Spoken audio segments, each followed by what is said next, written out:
வரலாற்று சிறப்புமிக்க இந்த பொதுக்குழுவில் உரையாற்றுவதற்கு எழுச்சி உரையாற்றுவதற்கு இங்கே வருகை புரிந்திருக்கின்ற கழகத்தின் நிரந்தர பொதுச் செயலாளர் வருங்கால முதலமைச்சர் ஆர்மீன் எடப்பாடியார் அவர்களே, இங்கே வருகை புரிந்த பொதுக்குழுவிலே கலந்து கொண்டு சிறப்பித்துக் கொண்டிருக்கின்ற கழகத்தினுடைய அவைத் தலைவரும் துணை பொதுச் செயலாளருமான அருமையண்ணன் KP முனுசாமி அவர்களே, வரவு செலவு கணக்குகளை இங்கே தலைக்கே உரிய பாணியில் ஒப்படைத்திருக்கின்ற அன்புக்குரிய அருமையண்ணன் திண்டுக்கல் சீனிவாசன் அவர்களே, அருமையண்ணன் இங்கே வருகை புரிந்து நல்லதொரு உரையாற்றி அமர்ந்திருக்கின்ற நமது அன்பிற்குரிய தலைமை நிலைய செயலாளர் அருமை சகோதரர் SP வேலுமணி அவர்களே,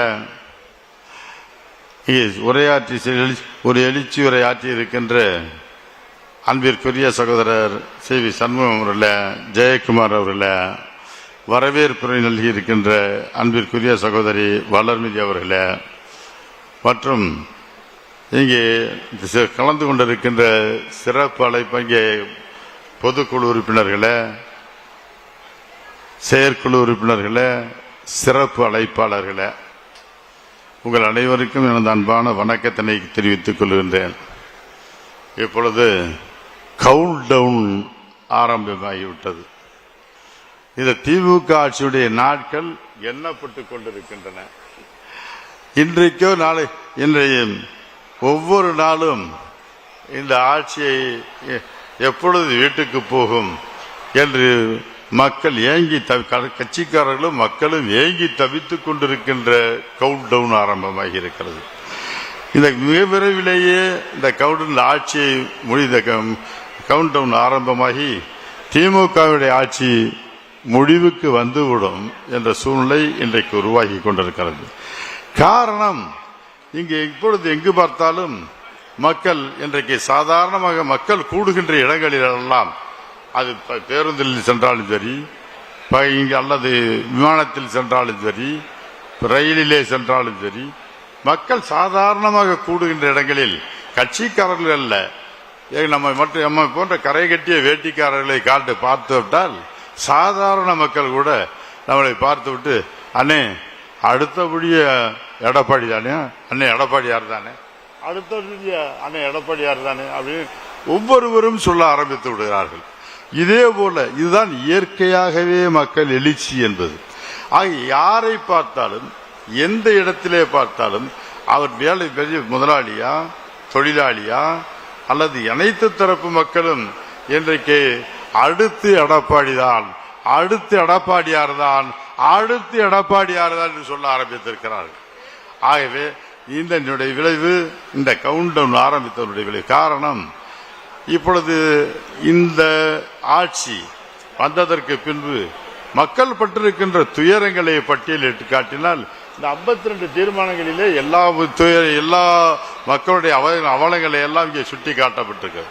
இருந்தாலும் கூட இந்த ஒவ்வொருவரும் இன்றைக்கு நமது இந்த ஆட்சியினுடைய அவலங்களையும் வேதனைகளையும் இன்றைக்கு நாம் சொல்ல ஆரம்பித்தால் இன்றைக்கு மணிக்கணக்கிலே ஆகும். அந்த அளவிற்கு மிக மோசமான ஒரு ஆட்சியை நாம் சந்தித்துக் கொண்டிருக்கின்றோம்.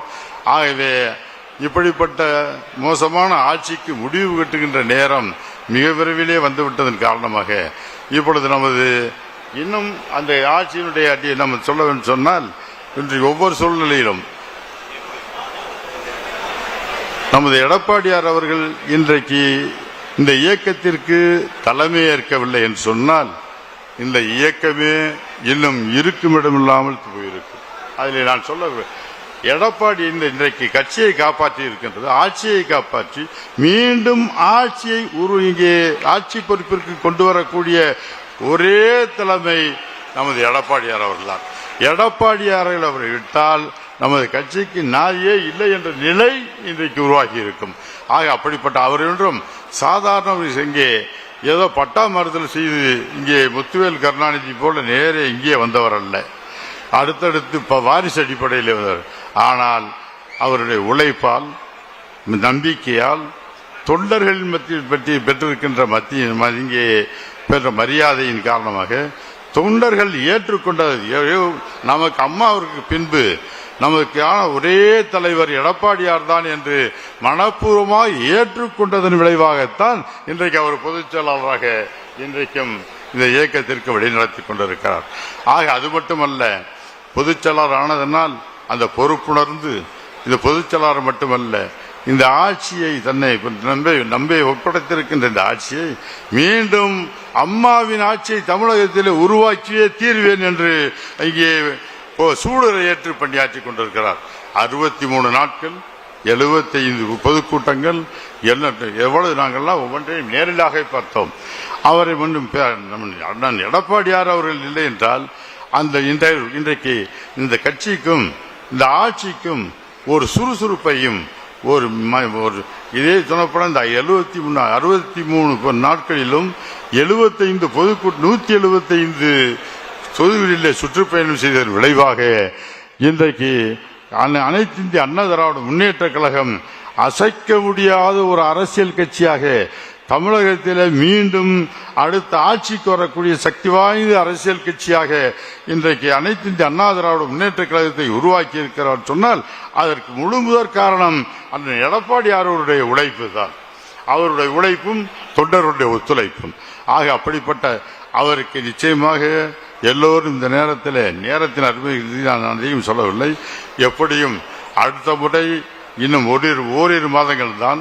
இந்த ஒரு சில மாதங்களிலேயே மீண்டும் அண்ணன் எடப்பாடியார் அவர்கள் தமிழகத்துடைய அரியணையில் முதலமைச்சராக அமர்வது உறுதி என்பதை தெரிவித்து அண்ணன் எடப்பாடியார் அவர்கள் ஆட்சி மலர நாம் அத்தனை பேரும் நமது தியாகம் அத்தனை ஒவ்வொருவரும் தன்னால் முடிந்த தியாகங்கள் அத்தனையும் செய்து மீண்டும் அம்மாவுடைய ஆட்சியை அருமையான எடப்பாடியார் அவர்கள் தலைமையிலே உருவாக்குவோம் என்று சூளுரை ஏற்று பணியாற்றுவோம் என்று சொல்லி வாய்ப்பளித்த அனைவருக்கும் நன்றி கூறி விடைபெறுகிறேன். நன்றி, வணக்கம்.